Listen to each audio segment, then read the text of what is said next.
Hello, everybody. Welcome to Sweetspot's Safari again. It's John and Ben. And today we're coming up with a slightly different, but hopefully an interesting topic. And that is the difference and the polarities between being both playful and being serious. And we're going to look at it both in a work context and in a home context and very other contexts, because we thought that people would find this a bit of fun as well. So why have we done this topic, really? We want to highlight the impacts of both. There is a serious point to this, even though we will be talking about playfulness, and understanding that there is a place for both, but it's going to be very nuanced. It's going to be very contextual. And I think the timing of certainly when you're going to be playful and to a certain extent when you're going to be serious is very critical. So there's a lot of subtlety to this. And then we'll try and at the end see if we can just cover a bit of where we think there may be some sweet spots. And again, we'd love you to also post on our YouTube chat as well and just see what you think too at the right time. So really, what I'd like to do is call Ben in now and talk about, get Ben to give him some of his personal insights and some of his experiences in terms of the differences between the two, and then we'll just have a free-flowing discussion. So Ben, hello. Yeah, hi John. Hi everyone. Yeah, I think it's quite an interesting dichotomy, isn't it? The difference between seriousness and playfulness, it's sometimes difficult to pin down. I think we inherently feel those differences, and I think just where we are right now, there seems to be just a lot of serious issues going on in the world, whether it's climate change, the energy crisis, inequality, economic issues. There seems to be a lot of serious issues which we're all having to contend with. And we're quite often contending with these on digital platforms as well. And I think that, I don't know about you, John, but for me, it's quite difficult to have playful interactions with other people about serious subjects. Yeah, I think it's right. And because I'd like to come in on that one, Ben, because I think you made such a great point. I think the thing about playfulness is so heavily nuanced. And in the digital platform, because you can't read body language, of course, which is what people talk about, it's extremely difficult to be playful because, we all know we've also got different senses of humor as well. We see that again, and we're not going to cover it here, but if you talk about trolling and the cancel culture, for instance, and some of the comics that have been cancelled and stuff, some people say it's extremely funny and sophisticated and clever. Other people say, no, it's totally inappropriate. So I think, again, okay, that's on TV media, but it's not face to face, but even tougher on digital media. So yeah, sorry for interrupting there, Ben, but I think it's just such a powerful point, Yeah, I think you're basically getting cold hard text. If you're thinking about Twitter, you're getting some text, quite short text, which doesn't have a huge amount of context, and you might be talking about something which is inherently polarizing and quite a serious issue. It's very, very difficult to come at that or respond to it or interact through a playful lens, because it can be just taken out of context, misunderstood, and so it is a challenge, and so we spending more and more time on these platforms, and at the same time there's more and more serious issues, it seems, that we've got to talk about, and I think that going back to my childhood, we were allowed to play at school, but I think about kids nowadays, it almost seems like we're asking them to be serious adults before their time. They're not allowed to play. They're having to go through exams and filtering into different learning groups from a younger and younger age. And so for me, it kind of feels like we've got things a little bit back to front with kids, that actually we're getting them to grow up too quickly, where actually they need play to socialize and develop skills, and then they kind of get to maybe adulthood and they don't go beyond almost like playful adolescence in some ways. So we kind of got the worst of both worlds, and this isn't pointing a finger at young people, but I think we're doing them a disservice by not allowing them to play for longer, but also not helping them grow up into serious adults either. I I don't know if you've got any views on that. No, I think a very powerful point. I mean, I think, as is proved with the early days of the education system, is that children, and to a certain extent adults do, these learn through experimentation. And in fact, people are desperately trying to encourage experimentation now. And I think without experimentation, you're never going to learn. You know, there's the old adage, you know, you have to fail before you succeed, you know, in order to get on. So I think you're absolutely right. And I think the worrying thing, it's really interesting that you said what you were saying about, you know, going to playful adolescence. I know, speaking to my own daughter, who's just finished A levels and has gone to university, is one of the problems that she found was on social media is because there were all these sort of very, very clear rules and boundaries that you wouldn't, you know, you couldn't breach officially or openly. That's the thing, is that things became more subversive. You know, and we hear this as well sometimes with politicians, is that people have private WhatsApp groups now to just, you know, share humor, because they're afraid that if they say their brand of humor openly, that it'll be misinterpreted, or, you know, and we're not talking about out and out racism here. We're talking about, you know, or anything, you know, highly inappropriate. We're talking about things that, you know, are heavily nuanced or could be misinterpreted. And the danger is that I think is that, you know, when you start to drive that stuff underground, and I use the word underground in terms of private messaging, is that it will get worse, because people then are always looking for the next level, aren't they? You know, it's a bit like sport, isn't it? You know, once you get an adrenaline rush from one thing and you've satisfied that, well, what's the next stage? What's the next stage? And I think that becomes very, very dangerous potentially, because all the sort of so-called humor then gets pushed underground, and it starts to be turning sort of acidic and acerbic, if you know. Does that make sense, Ben? Yeah, it does. And it just made me think about, so we, you know, individuals, we can be, you know, playful or serious, but also from a culture as well. I don't know what your thoughts are on where our culture is, because for me, in many ways, we feel like it feels very serious. Everybody feels, you know, quite serious, but being serious isn't the same as being wise and mature. And so I feel that there's a lot of seriousness, but there's also quite a lot of immaturity at the same time as a culture. I feel like we've kind of, I don't know what we value and how we interact with one another. You know, perhaps isn't wise, but serious. And I don't know if there's, I don't know if I'm mixing. I think that's a really interesting point. I think the wisdom point is really powerful here, because in generally wisdom tends to go with experience open-mindedness, right? So if things are being driven underground, one, people aren't getting the experience, and also they're less likely to be open-minded. So you know, there is a danger it could become self-fulfilling in a negative way. So I think you're right. There is a huge difference between seriousness and wisdom. So again, to sort of highlight that a bit, is that, you know, maybe some examples in just the workplace where seriousness can play out the right way, and also playfulness can, you know, also, you know, play out in both the right and the wrong ways. And I'd be interested for you, Ben, to comment on this. So, you know, I now work in coaching and consulting, and I spend a lot of time, you know, having to engage with people I've never met before, clients all over the world from different, you know, creeds, cultures, backgrounds, and everything else. So pitching that initial engagement right is very, very difficult, because you've got to build trust. So on the one hand, you don't want to be overly playful, because that could be disrespectful, right? But also you don't want to be overly serious either. So it's very important when forming relationships to go and do that, and trying to find that balance comes with experience. I mean, I've done numerous workshops as well, and in those I try to inject a bit of humor into the workshops, because it, you know, it acts as an icebreaker, you know, eases people up, it makes people feel better. But again, the question is when, and it goes right back to what we were saying about the context and the nuance. And also, if it was a group that I found was particularly serious, and literally I had the conversation, I've got a job to do next week abroad, same conversation with the project manager this week about, you know, understanding the culture before you go in there, because knowing where to pitch it is so important, you know. So yeah, I think humor can be additive. I think there are also times when gravitas, you know, seriousness can be very additive, because it adds gravitas.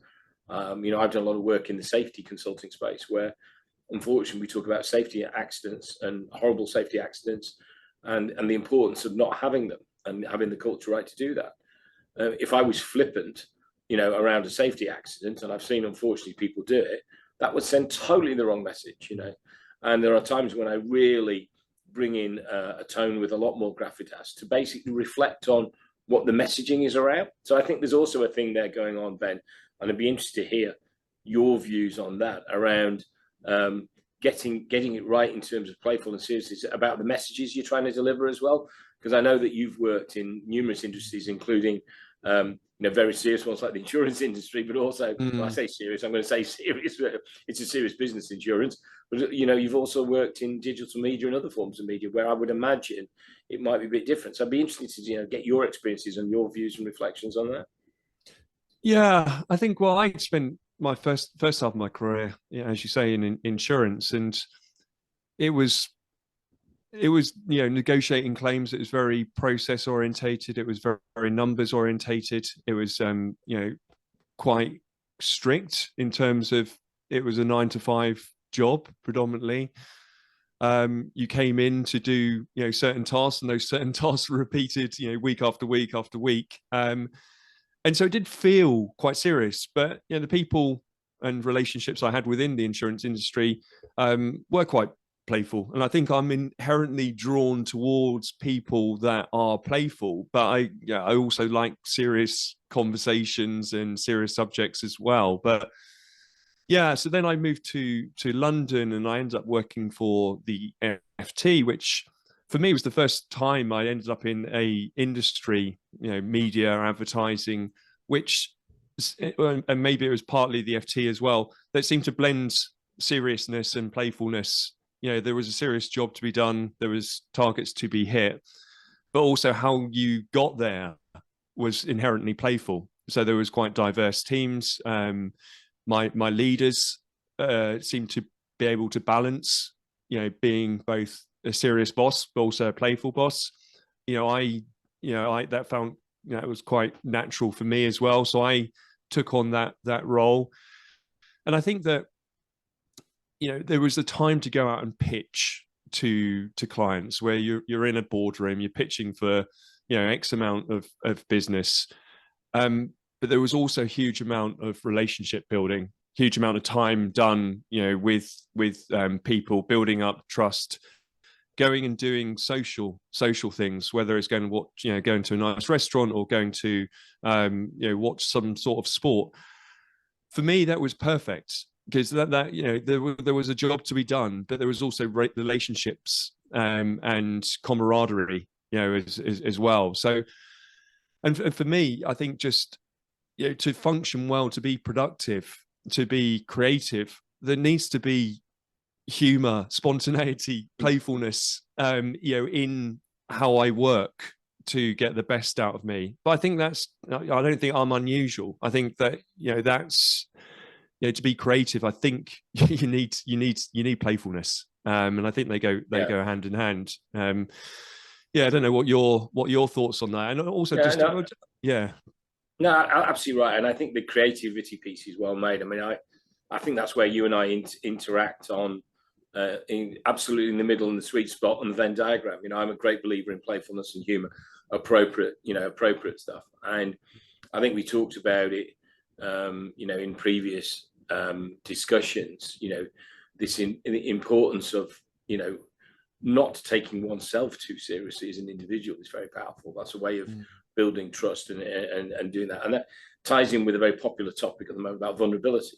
People are talking consistently about how leaders need to be vulnerable. I absolutely believe in that. There is, I've met numerous CEOs over the number of years, in one-to-ones and in group settings, and they are human beings at the end of the day. You and I were talking earlier on, there's a CEO of a utility company on the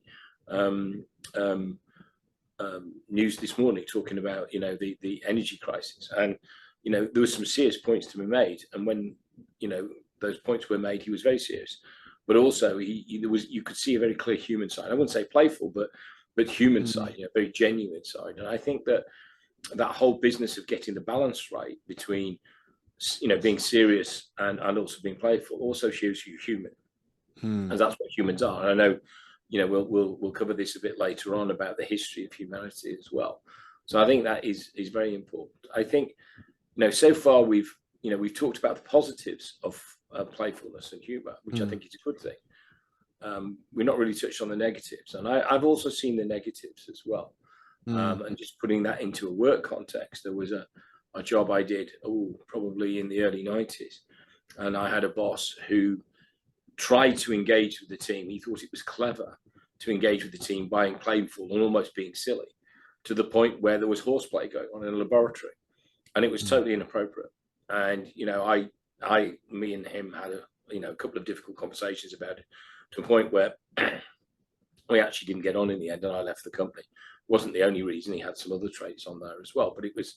And when I used to speak to other people who were more junior, they hated it. They couldn't stand it. They just thought it was inappropriate. They knew he was trying to ingratiate himself with them, and and throwing board rubbers soaked in solvent around a laboratory, when you're a plant director, is not a very smart thing to do. But he just thought that was his way of engaging with the people. So it wasn't nuance, and he had certainly no contact. So there are negatives of it. And I think, again, being able to read the room, this is, in my experience, in all the work that I've done, I'm sure it's the same with you, Ben, is being able to read the room and understand what's going on, and understanding that dynamic, and not just see the body language, but feel the atmosphere in the room, is really, really important. And again, it's about getting the balance right. So Ben, your reflection. Just on that, then I think kind of I'm just thinking about the kind of power dynamic. So say you're in a kind of heated context where maybe it's quite a hierarchical context, where maybe there's lots of people affected by certain things going on in the workplace. I think having, from a leader's perspective, actually, if stress levels are high, insecurity is high, and it's hierarchical, which means that the person delivering a message or delivering, some sort of communication has all of the power. Actually, having misplaced playfulness and humor there is probably only going to exacerbate the tensions and problems. So I think what I'm trying to say is, I guess the kind of power relationship, or the power asymmetry or symmetry, is going to amplify whether the playfulness is well received or not. So again, we always talk about context matters, but yeah, I don't know. I think you're absolutely right, Ben. I mean, I think it goes beyond on just how powerful it is and the asymmetry. It's fundamental.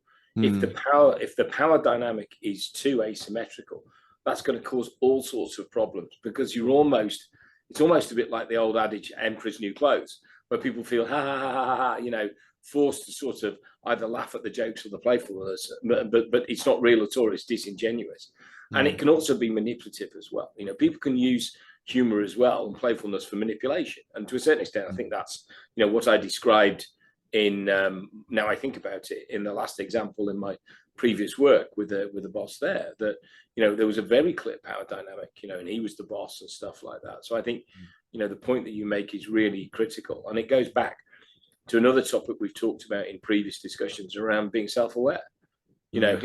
First rule number one is you have to be self-aware. Be conscious of yourself and how you're impacting yourself, but also conscious of how your behaviors, and of course, again, humor and a level of gravitas is a form of attribute or a behavior or an approach, is impacting the others around you. And that's the thing. Self-awareness is so powerful. Think about the team, especially if you're leading a team. It's really important. You need to be doubly accountable for what you're doing. So I think the power dynamic is really important. In fact, and it was quite interesting you raised that. I was on a community of practice call with coaching yesterday, and it was all about the power dynamic in organizations, right?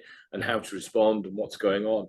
Because I think certainly with, and it was related to hybrid work, about how power dynamic has shifted with hybrid work. I'm not going to go off on a tangent, but it was quite interesting. A number of the commentators and presenters were saying is how that more recently we've forgotten about the power dynamic totally, is that, with everything else that's going on, and because we've been out of the office where there was a clear, or in most organizations, clear power dynamic, we've forgotten about that. And now we're having to rethink, with hybrid work and coming in, part-time, etc., etc., is the whole dynamic has shifted to an extent, and people having to recalibrate. And that's not just employees, that's leaders as well. So again, slightly off tangent there, but I think that's another good example where using humor and the appropriate level of gravitas can be used to get the power dynamic right, or at least make the power dynamic work in the most positive way for the team and all concerned, if that makes sense. I guess, and just it does make sense. And I'm just going back to you mentioned Horseplay. I think you mentioned Horseplay earlier on as a reference. And I'm just thinking about, you know better than anybody how difficult cultural transformation is, and it just makes me wonder actually what is the biggest blocker to cultural transformation? Is it because people and teams are too stressed and serious, or is it people are not serious enough and too immature and just see everything as horseplay? And or maybe it's both. Maybe you've encountered both in equal measure. I think there isn't one defined answer to that, Ben, but it's a great question. I think again, it's about finding a sweet spot and finding the balance that's appropriate.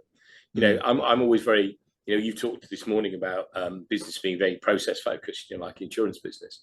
I mean, process is very important, but outcomes are also important. And I think when you're looking at things like cultural transformation, is the first thing you have to look at the outcomes. It's a bit like Stephen Covey, the famous books, 7 Habits, etc. Is begin with the end in mind, to think about the outcome. I think if you look at any cultural transformation, you've got to look at outcome, and then you start to break it down. You work top down, you look at the outcome and say, right, what outcome do we want to achieve? Right. So, what's appropriate at the time. And there will be different times on that journey to get to the outcome where there will be a level of, I wouldn't say necessarily horseplay, but more playfulness and more gravitas, depending on what's going on. I think there are innate cultures around the world which are more serious. You have to look at Geert Hofstadter's work, on the 6 cultural dimensions and things like masculinity versus femininity and hierarchy and power distance and stuff. And you have to recognize that. Doesn't mean that you can't have a level of balance, but the balance point might be just slightly different, in each different dynamic, each different situation. So I think the key thing is understanding it. If you're looking at a cultural transformation, do your homework, do your research, understand what the culture is. Culture is unbelievably powerful. And I can't remember where the quotation came from, but the old, the famous one, culture eats strategy for breakfast. And it's true. Culture is unbelievably powerful.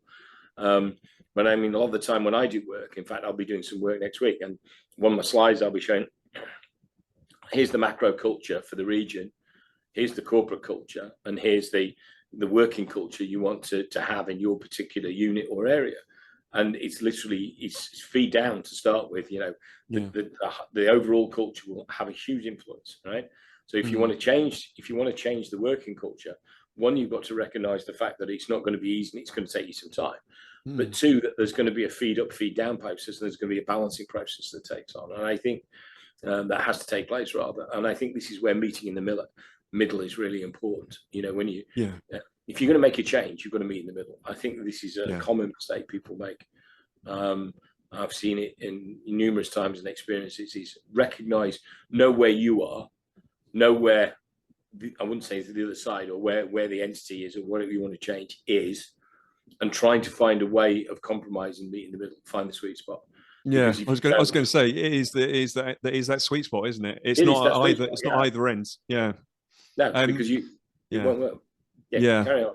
No, I think that's spot on, John. But I guess just now, I'm just wondering actually if it's worth just talking about some personal experiences. We've done a lot of workplace setting, how seriousness or playfulness actually shows up. Just thinking about your life and how these 2 different dimensions have shown up in basically how you've grown up, and how you kind of understood your character, your sensibilities. What's your take? What's your reflections on your life so far? So I think certainly looking back now, there's a couple of points that you raised earlier, which I want to come back on and agree with, and I'll come to those in a minute. But if I look at my personal experience, you know, how this can play out, there's two things that stick to mind. One is doing charity work, and I know you do quite a bit of charity work. You know, historically, I've done some charity work for some organisations where, you know, I've had to run fundraising events, you know, school fetes and fireworks and all that sort of stuff and whatever, which is powerful. And you get thrown with the team that probably are willing and able for the ultimate cause, but they're not coordinated. They don't know you. Had a situation where you know, a school fete was about, a village fete was about to collapse, and it made money for the school. And somebody said to me, "Oh, John, would you do it?" You know, somebody actually literally knocked on my door, and I hadn't thought about doing it.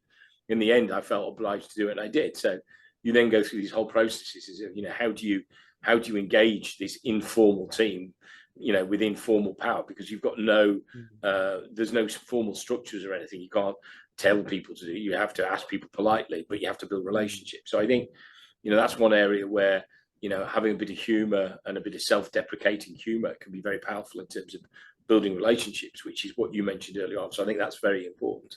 And also having the right level of gravitas as well, you know, at the right time, it's newest. So I think it does play out in personal experience. So that's one, my charity experience. And the other experience was really just raising children, which is what you know, most people do. Is, again, there are times when you can be playful, and there are times where you need a level of gravitas, you know, and I think that's really, really important. And that's sort of very life-shaping, I think, raising children, you know, and how it's quite interesting. I think how it's amazing how times when I do the consulting work, and how many times my experiences of raising children I reapply to adults, because actually adults and children are not as far apart as people would like to think they are. There isn't, you know, you touched on it early on, I think, Ben, there isn't a distinct boundary, I think, between adults and children, you know. It's just really a difference in maturity. But I do think vulnerability and self-deprecation is very, very powerful in whatever you do, whether it be work or in your home life. So as long as you don't do it too often. Now, that's the thing you've got to be careful about with vulnerability and self-deprecation. This is the caveat. If you do it too often, it can be seen as manipulative or disingenuous. And I think that's the sweet spot, I think. One of the sweet spots in this topic is trying to remain genuine all the time. Because I think if you cease to become genuine, then your credibility is lost. And once you've lost your credibility, then things are very, very difficult to bring back. Does that make sense? Yeah, it does. And I kind of think, basically being forced, you know, forced playfulness. As you say, that there's something about, be funny. Like you got an instruction of be funny, or, you know, or kind of, it's an inherent, you know, kind of intentional act. And if you're doing it because somebody's instructing you to do it, or you're doing it because you're courting attention, or you're courting something else, then I think you kind of make a kind of interesting point that, you know, being serious or playful, actually there's space for both, but actually being self-aware and where to adopt those different sensibilities is really important, but also doing them for genuine, authentic reasons, that actually you're not playing to the crowd. You know, you're not kind of manipulating people, or you're not allowing, you know, others to manipulate you, I think, which is really important. It's a difficult thing to do ultimately, because, you know, we reflect, you mentioned earlier on about how, you know, the macro culture, impacts the organizational culture. We reflect back our surroundings and the people we're with. And, you know, I definitely feel that I go into cultures. I don't tend to be very good at imposing myself on other cultures, but a lot of cultural, you know, traits and norms I quite often, you know, absorb myself. So that was just kind of one reflection. And yeah, I think just probably going back to you know, this dichotomy in my childhood is, I think playfulness and being funny, being silly, was for me a big coping mechanism.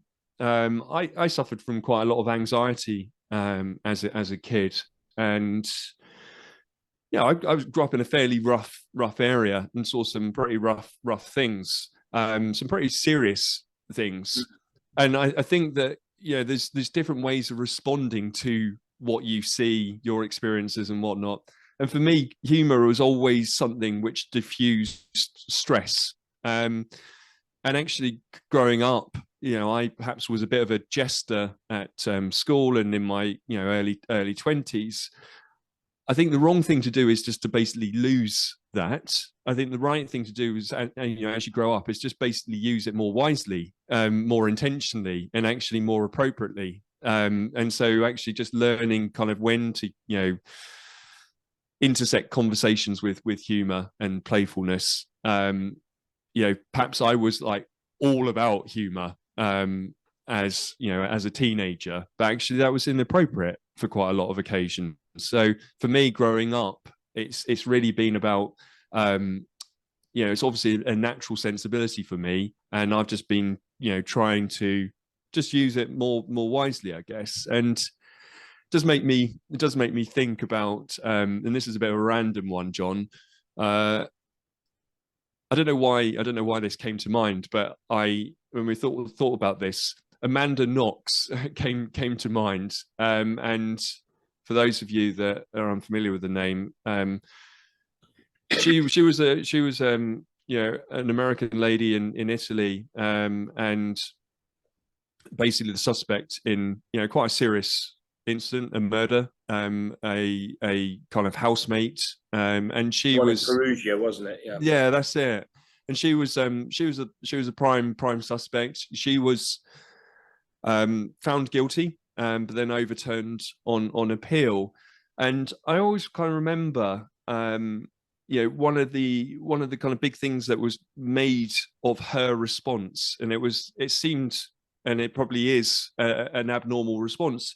She was doing kind of cartwheels and handstands, the day that her housemate was found, unfortunately killed. And it was such an unusual response that it's understandable that, it's like, hang on a minute, you must be guilty. But it does make me kind of think that I've probably reacted to things which I found shocking and I can't process, and I've done really weird things. I've laughed at maybe inappropriate things, and for me, that's a nervousness thing that I kind of basically, that's my kind of outlet of basically processing it. And who knows, and I don't know if you've got any thoughts on, on that, John. I'm glad you raised that. It's a really interesting point because it brings out a number of things. I mean, first of all, I think that that response, if you follow the norms, would have been seen, inappropriate. And if you look back some of the works done by this famous sort of psychologists and psychotherapists back in the 1960s, they would argue that it's either almost psychopathic or sociopathic. They had this famous, if you've ever read the book John Ronson, which is quite John Ronson rather, quite humorous, the psychopath test.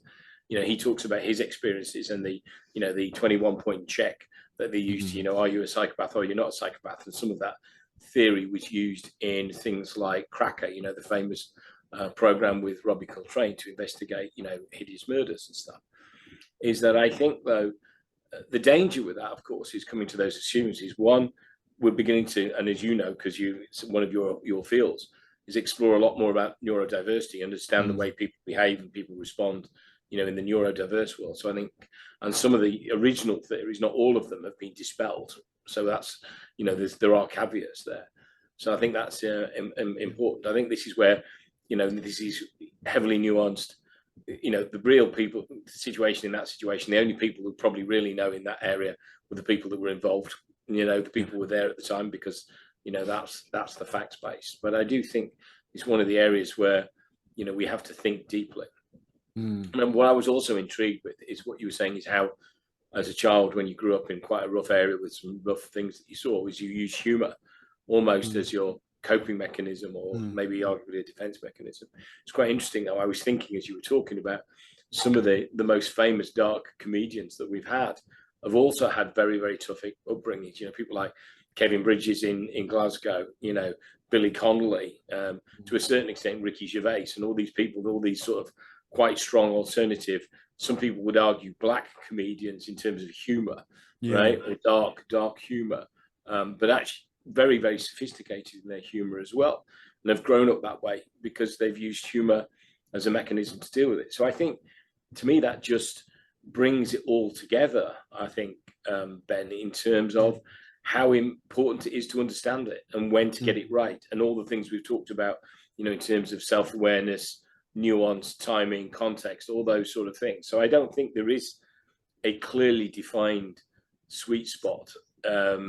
I think it's about finding the sweet spot, and this is what, you know, we would encourage our listeners to think about and reflect. If you found this interesting, is find, you know, we're all going to have to find our own sweet spots in this because it's deeply personal. There's of all our topics, this is probably one of them where there is no clear, I would say there is never any right or wrong, but there is no clear middle ground on this, because it is all about balance, because it's impacted by so many things like culture and background and everything else, and it's very, very complex. So I think, you know, that point you raised is really powerful. So I don't know whether you've got any closing points, Ben, before we just sort of finish. Well, yeah, and I think you touch on neurodiversity, and it does make me think that. For people who have watched this before, know that I have ADHD, and so there's two sides to me. You kind of think of ADHD as a distracted mind, but it's not really as simple as that. I have both a hyper-focused mind and I have like a mind-wandering, you know, creative mind. Hyper-focused, I'm very serious, or tend to be very serious, and with mind-wandering, I tend to be, you know, a bit more playful and, you know, humorous. And I think just, you know, humans throughout evolution have had these different sides to them. And if you think back to when we were hunter-gatherers, you know, we had to hunt and go to war, you know, during the day, but then we'd spend, you know, our time at night, you know, dancing, singing, you know, sharing stories around the campfire. And so the kind of the brutalness of, you know, life and trying to survive during the day, we were able to do that and cope with it because we're able to do kind of fun, playful, social things in the evening. So, you know, with my mind, I need to be both hyper-focused and mind-wandering. I can't just be stuck in one or the other. And I think just naturally, humans, we've developed these two sides to us. So as you say, it's everybody has these two sides. We all have different balances of them. We all require different, you know, balances depending on our context, as you say. So yeah, that's my final reflection, just really on, you know, we've always had this, and we shouldn't lose sight of maybe, you know, incorporating both elements.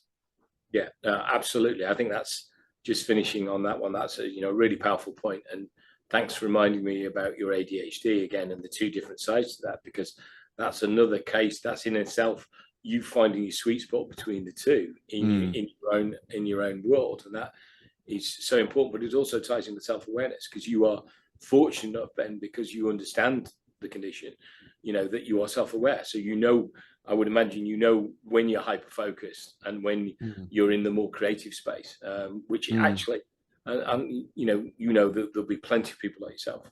You know, to me, nowhere near as extreme, but I think I mentioned on one of my previous conversations, you know, I'd gone through my own personal journey about being very process focused as an engineer, and then learning later on in life that actually I was more creative than I ever thought it was. So I think there's some clear overlaps there. So thank you very much, Ben, for your time today, and brilliant thank convo, you, John. Yeah, for listening. You know, we've had a lot of fun, as we always do. So we'll, you know, this will be on the channel along with the other ones. We will be doing more, and hopefully you've got time to listen and then comment as well on the channel. So thank you very much indeed. Thanks for watching, folks. Take care.